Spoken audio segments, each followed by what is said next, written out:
Salut, c'est Jim, j'espère que vous allez bien. Alors, je vous retrouve cette semaine pour une vidéo qui est donc enregistrée et qui n'est pas en live, et je pense que vous allez comprendre assez rapidement pourquoi. Parce que je vais me lancer dans une petite session de backtesting que je vais commencer là, en direct avec vous, et enfin en direct. Je me comprends. Et après, je vais lancer quelques sessions que je vous mettrai en accéléré pour que ce soit pas trop long et fastidieux. Et puis on essaiera de tirer un peu des enseignements de cette session de backtesting. Euh, J'espère ne rien oublier. Ah oui, si, le petit disclaimer, au cas où une partie de cette vidéo soit publiée, soit auprès des élèves, ça à la rigueur c'est pas très grave, mais auprès du public. Donc le disclaimer qui est qu'on doit dire que ce n'est pas un conseil en investissement. En l'occurrence, aujourd'hui, je vais essentiellement traiter de développement personnel à travers le massage ayurvédique de la face antérieure des talons. Donc c'est assez pointu comme sujet, hein, donc si ça vous intéresse pas, vous pouvez aller voir ailleurs. Si par contre vous voulez... pardon, ça sera coupé au montage. Si par contre ça vous intéresse d'étudier un petit peu certains phénomènes temporels liés au trading, ça c'est vrai que c'est un petit peu mon dada, mon cheval de bataille, on va dire, et ben vous êtes les bienvenus pour faire ça avec nous. Alors, juste un petit rappel un peu de ce qu'on a fait, les différents setups que j'ai pu partager avec vous, notamment le YPR et puis d'autres, le OTE plus SD.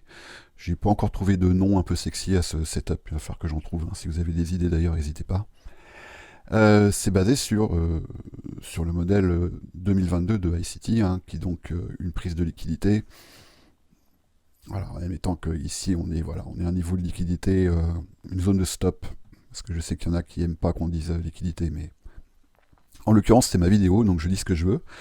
Euh, on va avoir donc une prise de liquidité ici, avec éventuellement un swing, voilà. Après on va avoir ce swing qui va former une fractale, un displacement, on va entrer au niveau d'un imbalance, et après on va aller chercher une zone de TP.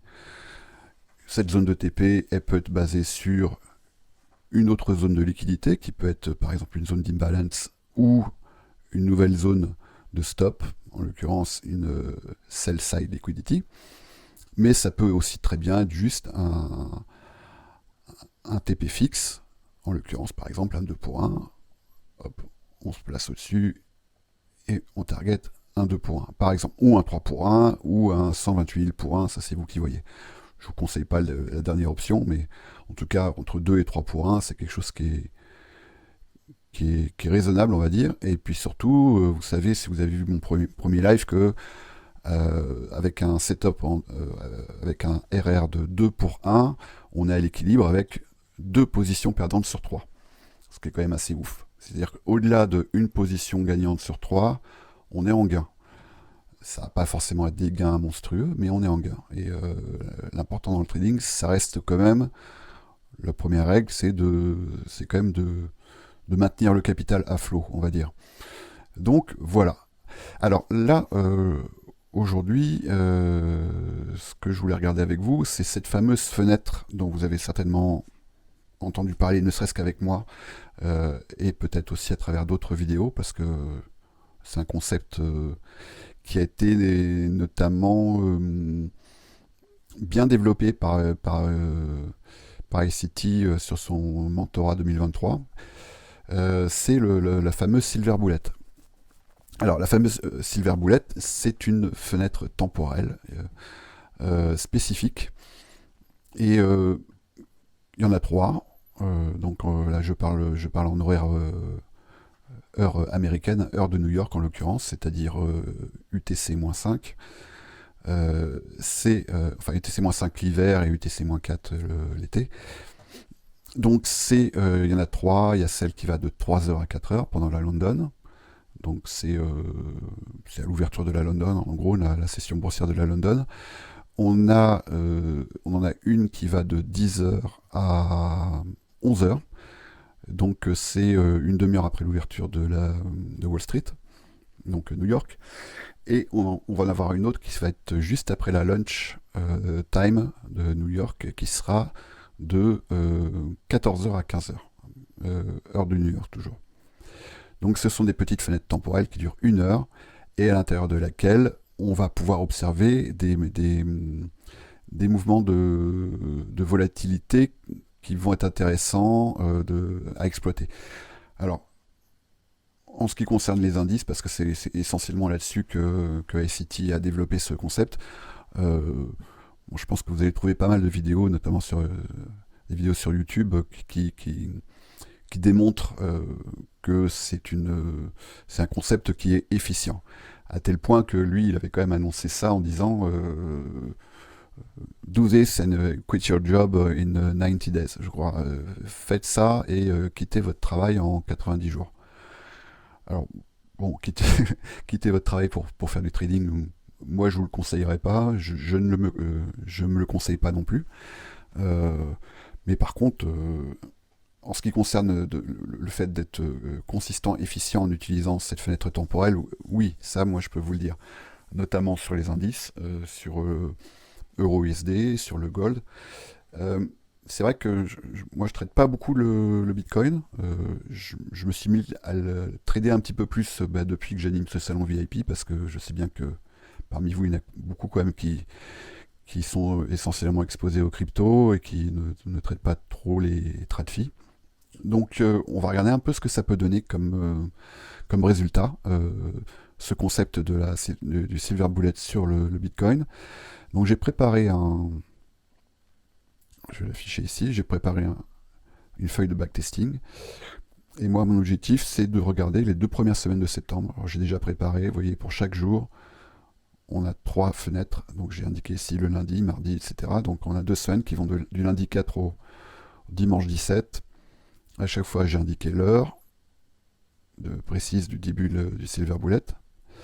Et j'ai indiqué aussi, truc important, est-ce que ce jour-là, il y a des news échos ou pas. Alors, quand je parle de news échos, ce sont des news échos impactantes pour le dollar. Parce que on trade le dollar en fait. Hein. C'est-à-dire que quand on short Bitcoin, en fait, on long USDT. Faut pas oublier ça. Il y a toujours un collatéral en face. Donc là, en l'occurrence, en ce qui me concerne, c'est le dollar. Voilà. Donc elles sont là, les news, je les ai affichées. Je les ai filtrées de cette façon-là. Donc j'ai décoché tout ce qui n'était pas rouge. Tout ça, j'ai gardé. Et j'ai décoché tout ce qui n'était pas dollar US. Et ça, c'est une page web que je consulte évidemment en début de semaine. Et puis avant chaque session de trading pour me faire un petit rappel. Donc voilà. Ça, c'est prêt. Je ne vais pas appliquer les règles de drawdown que je vous avais expliquées dans mon premier live. On va rester sur 0,5% pour chaque trade, peu importe qu'il y ait des suites gagnantes ou des suites perdantes. Alors évidemment, moi, c'est pas ce que je vais faire en réel, mais là, pour les besoins du backtesting, c'est ce qu'on va faire. Et puis observer un peu ce qui se passe. Et après, on va pouvoir éventuellement essayer d'isoler certaines variables, comme par exemple le jour. Est-ce qu'on a des meilleurs résultats? Alors évidemment, c'est pas avec 40 trades qu'on va pouvoir estimer avoir des résultats significatifs en termes de statistiques. On est bien d'accord. Hein. Là, c'est purement à titre indicatif. Et éventuellement, ce fichier-là, si vous voulez, je vous le mettrai à disposition. Et puis vous pourrez très bien le copier, vous en servir pour faire vos propres backtesting. Donc là, vous voyez bien qu'on intègre quand même la variable temps, c'est-à-dire le jour de la semaine. Vous savez déjà, si vous avez eu ma vidéo, l'impact du temps dans le trading, que certains jours de la semaine offrent des résultats différents. L'heure et le fait qu'il y ait ou pas des news économiques ce jour-là. Voilà, donc pour faire ce backtesting, et pour essayer d'avoir le moins de biais cognitifs possible, ce que je vais faire, c'est que je vais aplatir ma charte comme ça, histoire de ne pas être induit en erreur.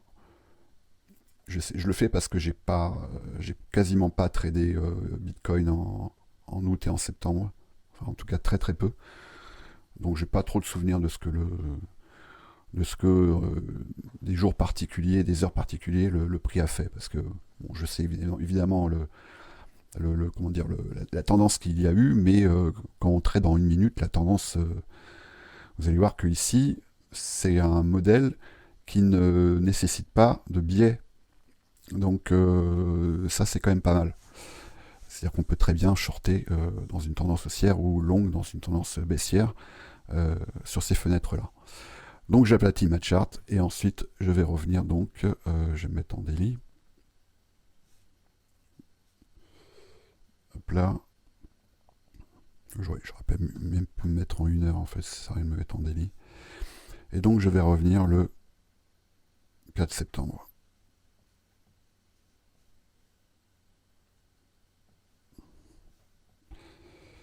Je vais en faire, je vais en faire 2-3 en temps réel, on va dire. Et puis après, je vais passer, je vais les faire et je vous passerai tout ça en accéléré avec une petite musique d'attente, on va dire. Alors, donc le 4 septembre à 2 heures, ben, c'est très bien ça. Je me mets 1 heure avant le début du premier, la première fenêtre Silver Bullet. Replay, voilà. Donc, on a dit le 4 septembre à 2 heures. Et voilà. Alors, éventuellement, ça peut aider. Il y a l'incroyable, fantastique indicateur de Viniz qui s'appelle Time and Cycles, auquel j'ai eu le plaisir de contribuer, en tout cas pour la partie développement. Et je remercie Viniz pour sa confiance. Et je m'en sers maintenant. Cet outil est devenu quand même assez incroyable. Si ce n'est que je vais quand même enlever l'affichage des bougies en temps réel parce que ça, sinon, ça pourrait éventuellement m'induire en erreur. Voilà. Donc, les silver bullets sont affichés sous cette forme. Ce sont des petits encadrés que vous voyez voilà, ici. Donc le principe, on va se focaliser sur le modèle 2022. On va attendre une prise de liquidité, voilà, qui est juste avant cette fenêtre temporelle. Et puis on va essayer de s'appliquer également quelques règles qui sont par exemple pas d'equal high ou d'equal low immédiat, parce qu'a priori on sait que ce sont des zones qui restent rarement non franchies. Et puis voilà en gros. Alors, déjà ça c'est pas mal. Alors la première, donc la fenêtre Silver Bullet, elle est ici. Je vais avancer un petit peu et au fur et à mesure, je vais noter les zones de liquidité qui peuvent paraître évidentes. Alors voilà, là, ça y est, on va rentrer. On y est. On est rentré dans cette zone temporelle. Donc là, ça paraît assez évident. On va en avoir une ici. Là, je suis en 5 minutes pour l'instant. Et on va en avoir une. On va avoir ici un petit swing low, juste en dessous. Et ce qu'on va faire, c'est qu'on va voir, on va attendre que déjà une de ces deux zones soit taguée. Alors, bon, voilà, on a déjà ici cette zone qui a été taguée. Maintenant, une fois que j'ai ça, je vais passer en 1 minute et je vais observer un petit peu ce que me donne le prix. Alors déjà, ici, ce que je peux noter, c'est que j'ai là un equal high. Donc ça, c'est pas une règle absolue, mais en règle générale, je vais quand même éviter de laisser ça derrière moi. Ça peut très bien fonctionner, mais on va essayer quand même de s'imposer quelques règles de price action. Alors,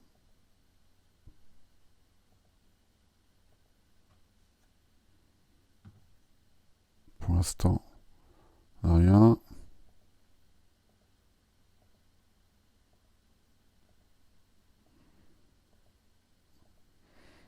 Et si jamais j'ai pas d'entrée qui correspondent à mes critères, ouais. Alors, bah, j'ajouterai dans le fichier de backtest, celui-là, je mettrai, j'ai trois codes, un gwin, donc qui normalement s'affiche en vert, j'ai l'os qui va s'afficher en rouge, et si je mets BE, bon c'est pas vraiment un BE parce que je ne serai pas rentré en position, ça va s'afficher en jaune. Sachant que là, sur du 2 pour 1, moi je ne passe pas à BE. Hein. Je veux dire que je perds ou je gagne, mais je n'envisage pas de passage à BE.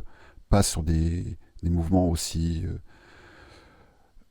petits. Donc, pour l'instant, j'ai pas vraiment ce qui me convient. Concrètement, ici, j'aurais pu. Là, j'ai bien un displacement, j'ai bien un imbalance, mais je n'aime pas ça. Voilà. Sachant que là, si je regarde, 25 999.4 et là je suis à 25 999.7. Concrètement, j'ai une prise de liquidité ici, mais pour moi c'est un equal high, donc je vais pas prendre ce risque. Et j'aurais pu le prendre du coup. Ben c'est pas grave. Là on sera sur un BE. Et voilà. Et je n'entre pas en position dans ce modèle-là, passé 11 heures. Si je suis rentré avant 11 heures, éventuellement, je peux laisser courir le trade jusqu'à ce qu'il arrive à maturité, mais si j'ai pas d'entrée avant 11 heures, je n'entre pas en position. Donc là, en admettant que ma condition, c'était d'entrer, de mettre mon entrée sur l'entrée de l'imbalance. Donc l'entrée de l'imbalance, elle se place ici. Je sais même pas si on aurait eu le 2 pour 1 ici. Je pense que oui. On va regarder. Juste comme ça, pour la beauté du geste. Oui, là, je vais le compter comme un BE ici, mais on va voir si on l'aurait eu.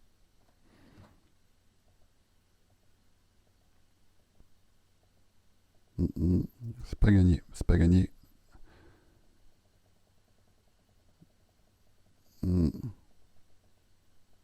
Non, on l'aurait pas eu. On l'aurait pas eu parce que le 2 pour 1, vous voyez, il nous emmenait au-delà de ces prises de liquidité ici, qui était une des conditions d'entrée. Donc, pas de regret. Donc ici, je vais pouvoir ajouter sur cette ligne-là un BE. Donc là, PNL 0. Pour l'instant, on est sur du flat. Je vais enlever ça. On va continuer. Et donc là, on va aller maintenant. On va aller maintenant sur la fenêtre suivante. Alors c'est quand même pratique visuellement, vous voyez, on la voit bien, elle est ici. D'accord? Donc, je vais avancer.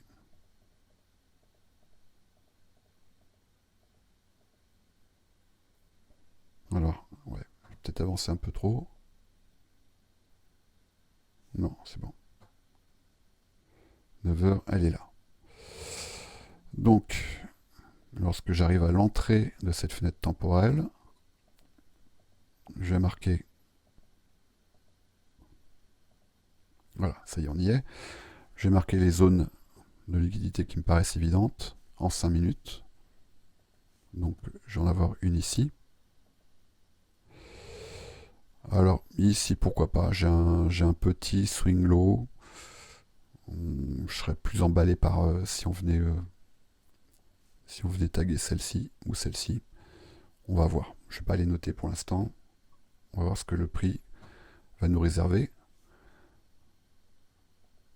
Sachant que les conditions, hein, on les connaît, c'est donc prise de liquidité, displacement avec une fractale et entrée sur l'imbalance. Donc là, je peux éventuellement rester en 5 minutes et attendre que l'un des niveaux de liquidité qui me paraît évident soit pris. Alors, Ici, on avait un petit swing low. Pourquoi pas? On va regarder. Voilà. Pour l'instant, ici, on a un equal low. Donc là, je ne rentre pas, moi, sur un equal low. Ça, c'est clair. C'est trop risqué.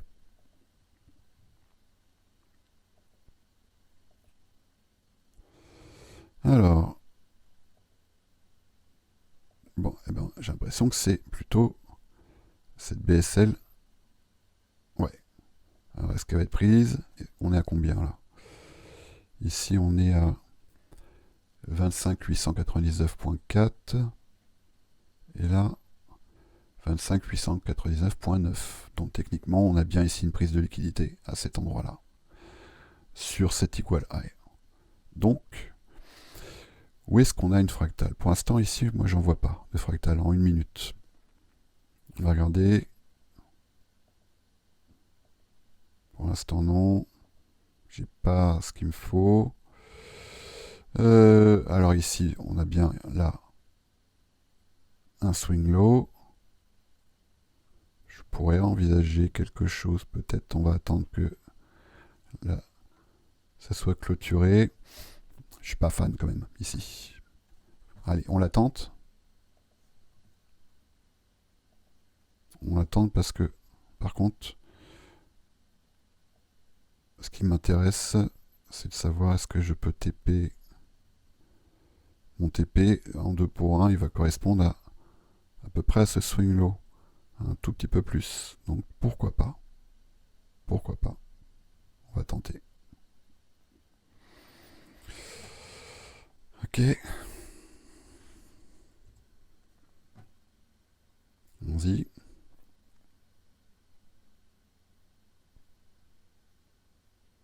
Alors. Eh ben oui. Eh ben on a bien fait. Donc ici, 2 pour 1. 2 pour 1.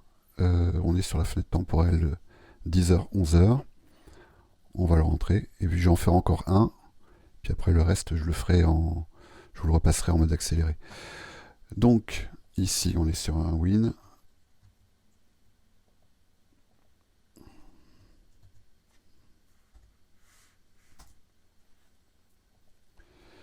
Et donc là, la formule, ça va être donc.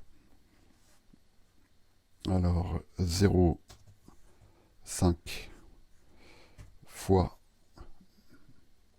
ma balance divisé par 100, 0,5%,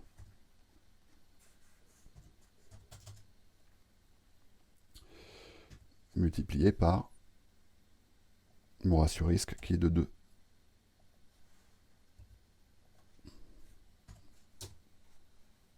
Voilà, on a gagné 100 $. Bon, on va continuer.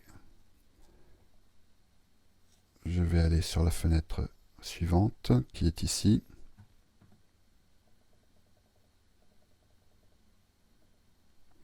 Alors vous voyez, le but là de ce modèle, c'est absolument pas de surfer une tendance, un mouvement, parce que là par contre ça demande évidemment d'avoir un biais. Là il s'agit juste sur cette fenêtre temporelle là de comment dire de ponctionner, de taxer le marché sur un mouvement précis. D'accord, c'est pour ça qu'on va rester sur U2 pour 1. Alors éventuellement tout ça, mais ça sera un autre objet, ça pourrait être couplé avec l'autre modèle dont je vous ai parlé lors de ma précédente vidéo, qui est le OTE plus SD, c'est-à-dire de se placer sur une OTE précise et puis après d'essayer de tirer le marché le plus qu'on peut. Avec, dans ce cas-là, effectivement, là des niveaux de prise de profit partiel et des niveaux aussi de break-even. Là, c'est pas le but. Là, c'est vraiment juste des positions qui vont durer la plupart du temps quelques minutes, et de voir est-ce que les statistiques peuvent jouer en notre faveur sur le Bitcoin. On sait que, et je peux vous le dire, que sur les indices, oui, clairement, les statistiques jouent en la faveur de celui qui applique ce modèle. Notamment sur le Nasdaq et le SP500, un peu moins sur le Dow Jones, mais ça fonctionne également. Et après, c'est pas un modèle que j'applique sur le gold, parce que j'ai d'autres modèles pour celui-ci. Je lui réserve un autre sort. Alors, donc là, on est sur la PM. On est sur la PM de New York. Alors là, qu'est-ce qu'on a? On a ce niveau-là de liquidité qui est assez évident. Et après, toutes ces zones-là peuvent éventuellement servir de zone de liquidité. Tout dépend ce que le prix va faire après. Est-ce qu'on va bien avoir une fractale, un displacement et un imbalance en sortie de ce displacement. Donc on est là. Voilà. L'entrée se fait bien ici, 14 heures. On va voir ce qui se passe. Concrètement, ici, on a eu une prise de liquidité là. On voit bien. Donc pourquoi pas. On avance. Alors. Allons-y. On va jouer le jeu. Parce que là. Bon, j'aime pas cet equal high ici, mais pourquoi pas. Ma règle, à moi, petite parenthèse, mais je vais en faire pas mal, c'est sur cette fenêtre temporelle-là, je m'autorise 3 trades. Je m'autorise éventuellement 3 entrées. Sachant que je sais très bien, si a priori je suis pas trop flingué des neurones, que je vais en avoir au moins une sur les 3 qui sera bonne. De toute façon, je vais pas en faire. Si j'en ai une qui est bonne, je m'arrête là. Donc, c'est-à-dire que si j'en suis rendu à 3, c'est-à-dire que les 2 précédentes ont échoué. Et a priori, j'ai quand même des chances significatives pour que la troisième soit la bonne. Donc, on va en tenter une ici. On va voir. Donc là, je suis bien en 1 minute. Je suis pas très fan, mais concrètement, ici, j'ai une fractale. Donc, bon. J'ai une fractale ici, vous voyez. Hein. Là, le prix est venu franchir le plus bas de cette zone-là qui n'a pas fait plus haut. Donc techniquement, on a bien une fractale ici. Et ce qui éventuellement peut jouer en ma faveur, c'est voilà, ce risque ratio. Bon, il y a un 99, ça va le faire. On va voir ce que ça va donner. Alors, est-ce qu'il va venir retester mon imbalance? Est-ce qu'il va pas avoir envie d'aller plus haut? C'est ça la question. Bon, déjà, il a retesté. J'aime pas, j'aime pas, j'aime pas. Ok, bon.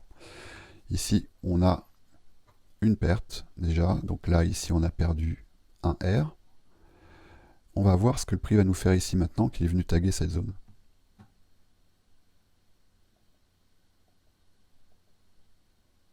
Alors. Là, on arrive quand même près des 15 heures. Est-ce qu'on va pouvoir avoir une entrée? Là, ici, on a un equal high. Je ne rentrerai pas ici. Là, par contre, pourquoi pas?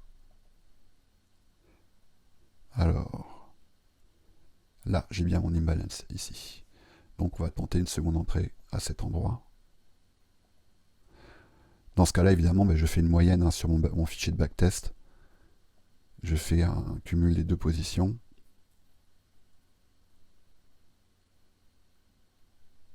Voilà, 2 pour 1. Voyons ce que ça donne. De toute façon, je sais que j'aurai pas le temps de faire une troisième entrée. Alors, et qu'est-ce que ça donne? Et ben voilà. Voilà. Donc, ici, j'ai perdu un R. Ici, j'en ai gagné 2. Donc, c'est parfait. Donc, alors, là, la formule de calcul, un peu plus complexe, mais donc là, ici, on est bien sur un win. Alors, ici, on va voir. Égal. Donc, j'ai perdu un R ici. Donc, 0,5% de ma balance.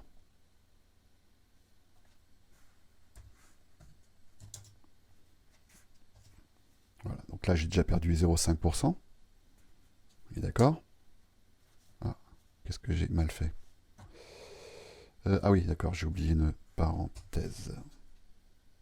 Ah non, c'est j'en ai mis une en trop, d'accord. Ok, voilà. Donc j'ai bien perdu ici 50 $. Mais par contre, Donc là, je vais rajouter une parenthèse ici, une parenthèse là. Par contre, je viens d'en gagner plus. Donc là, parenthèse 0,5% de ma balance, K4.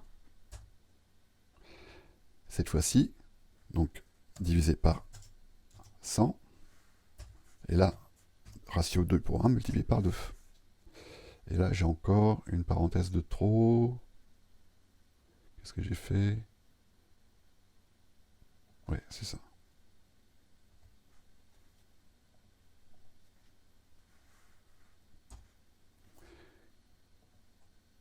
Hop là. Et hop là. Qu'est-ce que j'ai mal fait? Alors, 1. Ouais. Ici. Ah oui, d'accord. Donc il faut une parenthèse de plus. Non?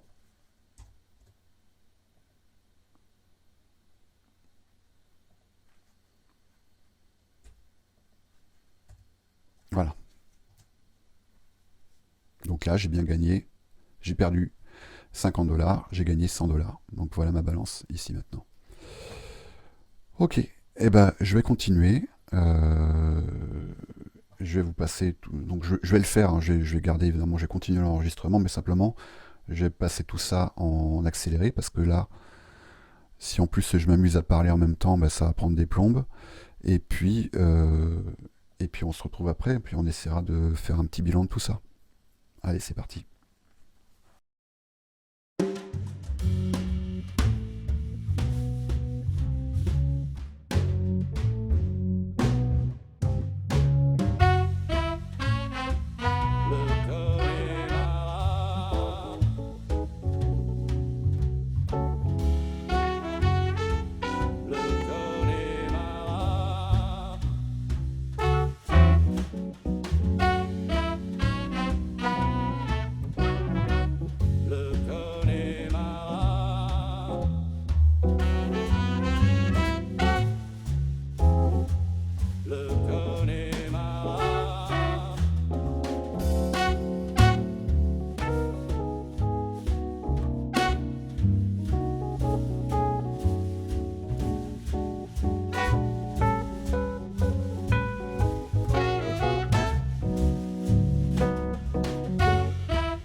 A few moments later.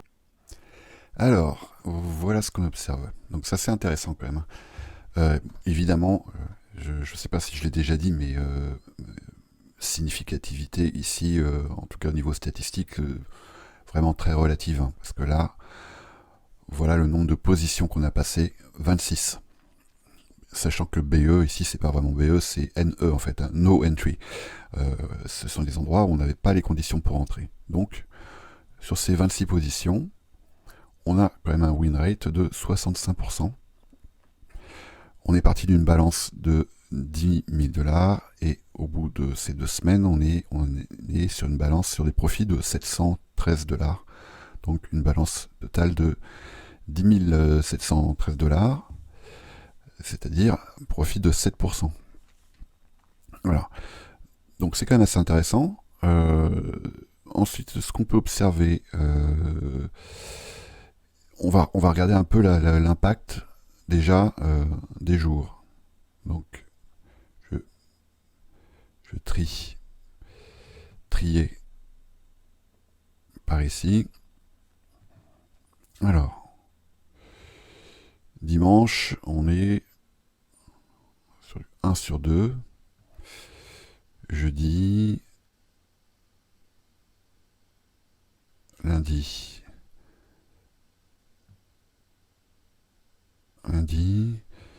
bon, j'ai pas l'impression qu'il faudrait évidemment qu'on ait un plus grand nombre d'occurrences. J'ai pas l'impression qu'on ait quelque chose de significatif relatif au jour. Le vendredi non plus. Alors après, on va regarder l'heure.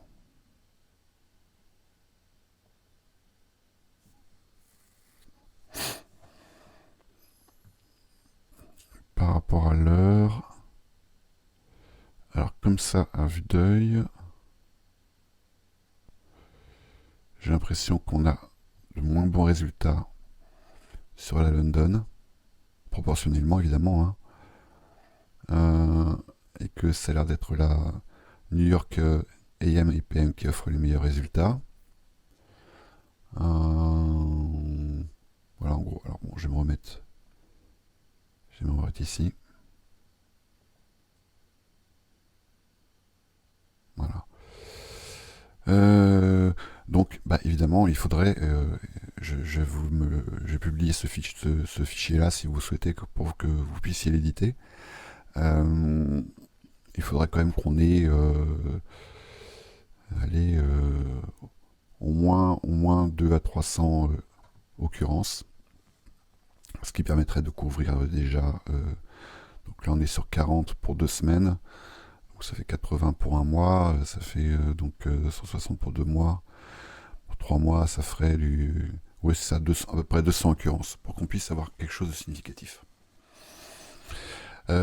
Ce qui est intéressant ici, c'est, ça je pense que vous pouvez l'observer, c'est que vous pourriez très bien vous dire, ben moi en fait, je me mets devant mes charts à, par exemple, donc à 9h30, c'est-à-dire à 15h30, heure française, et à 17h, je suis parti, j'ai terminé. C'est-à-dire qu'en gros, voilà, j'ai décidé que dans ma journée, j'ai 1h30 de trading et basta, c'est terminé. Je dis ça, je dis 15h30, mais ça va être le matin pour la London, 9h, ça fait 9h du matin, ou ça peut être le soir après le travail, vous rentrez, à 19h30 vous êtes devant vos charts, à 20h vous entrez ou pas, et à 21h c'est terminé et dodo. Voilà. Donc après ça dépend comment vous souhaitez organiser votre vie de trader, mais ça pourrait être tout à fait être une solution à envisager. Vous n'avez pas besoin de rester toute la journée devant votre écran à tirer sur tout ce qui bouge pour avoir de bons résultats, et il est même probable que vous ayez de moins bons résultats en restant toute la journée devant votre chart. Voilà. Après, évidemment, il y a d'autres modèles qui sont possibles. On peut regarder un petit peu. Par exemple, on va prendre une position gagnante. Alors, ici, en l'occurrence, on est sur une position gagnante, et vous voyez bien que si on avait assisté un peu en se disant, allez, on tire un petit peu, eh bien, assez rapidement, en fait, on aurait été perdant. On va prendre une autre position.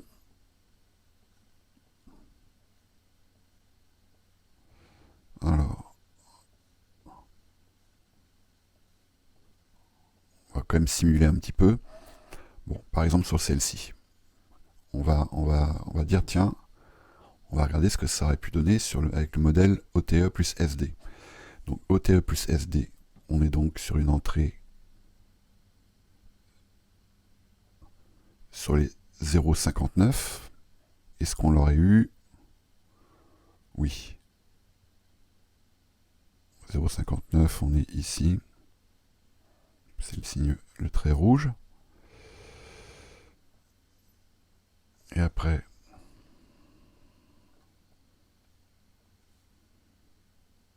voilà les marques du modèle OTE 0,59. On est donc en théorie une entrée donc sur les 0,59. Après, on a une première prise de profit qui va se faire sur les 0,17 avec un passage ABE. Enfin, ça c'est mon modèle tel qu'il est conçu, mais après, évidemment, vous pouvez très bien en appliquer d'autres. Après, on va être sur une deuxième prise de profit à moins 0,25. On l'a. On l'aurait eu ici. Après, une autre à moins 0,62. On l'aurait eu ici. À moins 1. Et à chaque fois, on redescend le stop loss sur les niveaux précédents. Et là, en l'occurrence, on serait sorti ici, stop loss gagnant à moins 0,62. Et après, évidemment, il faut reprendre tous les trades et faire les calculs de ce que ça aurait pu impliquer comme gain et éventuellement comme perte supplémentaire. L'inconvénient, c'est que là, ça implique du suivi, en fait, hein, évidemment. Donc ça implique potentiellement de rester plus longtemps devant un chart et à observer l'évolution du prix.